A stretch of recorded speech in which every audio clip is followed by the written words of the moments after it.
आप देख रहे हैं नेट्रिक न्यूज, साहस सच कहने का।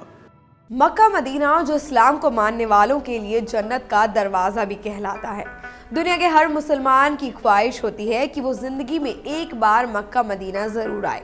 मक्का और मदीना में दुनिया भर के मुसलमान हज करने के लिए आते हैं। मुसलमानों के लिए मक्का और मदीना एक पवित्र स्थान है। मुसलमान ही नहीं बल्कि कई और धर्म के लोग भी इसे पवित्र मानते हैं और मक्का मदीना आने की इच्छा जाहिर करते हैं। लेकिन मुस्लिमों के अलावा यहाँ किसी और धर्म के लोगों को आने की मनाही है।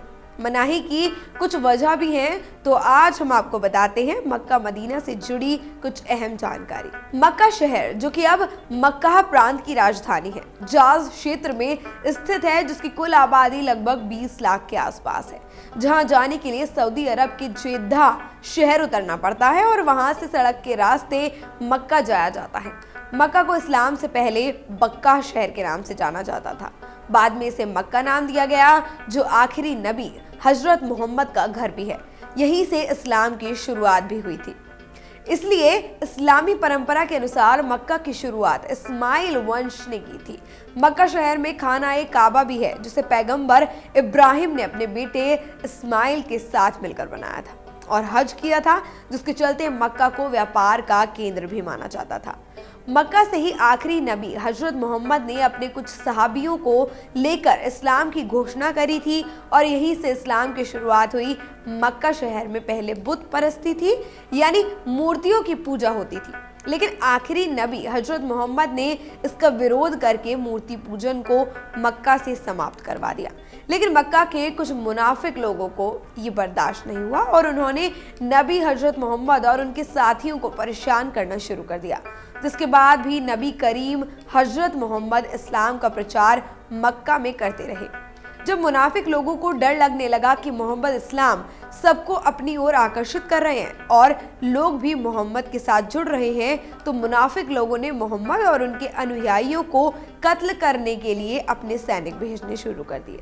जिसके बाद आखिरी नबी हजरत मोहम्मद मक्का से मदीना आ गए, जिसका प्राचीनतम नाम यसरीब शहर था, जो कि मक्का से लगभग 450 किलोमीटर की दूरी पर था। यहीं से मोहम्मद ने इस्लाम को बढ़ावा दिया। मदीना ही वो पहली जगह बनी जहां दुनिया की सबसे पहली मस्जिद तामील हुई, जिसे मस्जिद नबवी के नाम से भी जाना जाता है। हालांकि नबी मोहम्मद ने वहां 2 अन्य मस्जिदें और बनवाई, जिन्हें मस्जिद कूबा और मस्जिद अल किबलतैन कहा जाता है।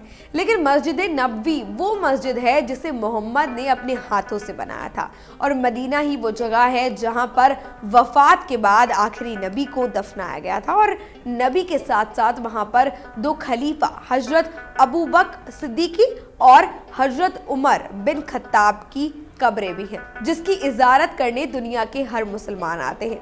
मदीना को मक्का के बाद दूसरा सबसे पवित्र स्थान माना जाता है, क्योंकि यहाँ पर मोहम्मद ने अपनी जिंदगी के कई साल बिताए हैं और इस्लाम को बुलंदी तक पहुँचाया है। मोहम्मद ने मदीना में रहकर अपने सहाबियों के साथ इस्लाम के लिए कई जंग भी लड़ी, जैसे जंग उहूद और जंग खंदक अहम है। मदीने में इस्लाम का परचम बुलंद करने के बाद मोहम्मद वापस लश्कर के साथ मक्के आए। मक्का में अपने अनुयायियों के साथ हज किया।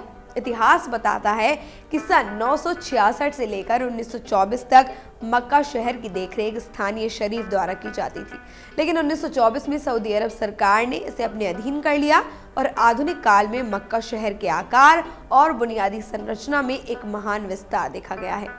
मदीना की बात करें तो मदीना मक्का के बाद सबसे बड़ा इस्लामी तीर्थ स्थल होने के अलावा अल मदीना के पश्चिमी सऊदी अरब प्रांत की एक महत्वपूर्ण क्षेत्रीय राजधानी है।